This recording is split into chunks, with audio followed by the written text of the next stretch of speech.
લોથલ અમદાવાદ જિલ્લાના ધોળકા તાલુકાના સગરવાલા ગામમાં આવેલું છે, જે એક બંદરીય નગર હતું, જેની શોધ 1955 થી 1962ના સમયગાળા દરમિયાન એસ.આર. રાવ દ્વારા કરવામાં આવી હતી.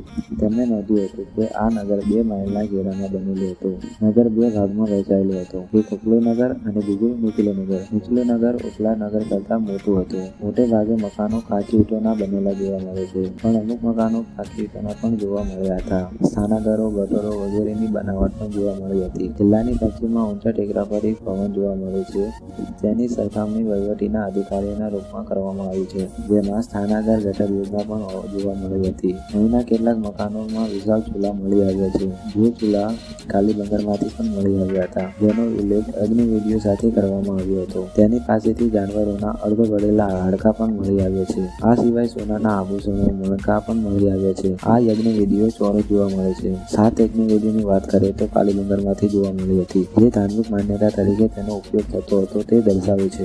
નીચલું નગર કિલ્લા ક્ષેત્ર કરતાં વધારે મોટું હતું. આ વિસ્તાર 4 ભાગોમાં વહેંચાયેલો હતો. તેને 4 માર્ગો એકબીજાને જોડતા હતા.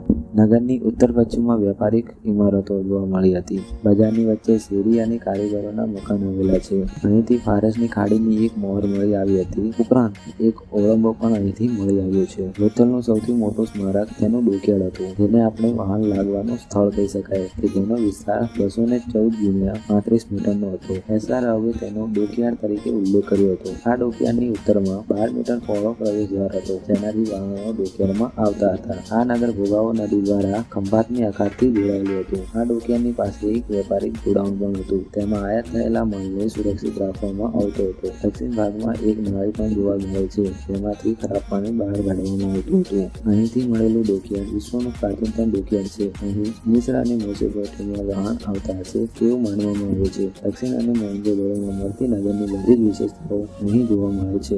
નેક્સ્ટ વિડીયોમાં આપણે વાત કરીશું કાલીબંગર.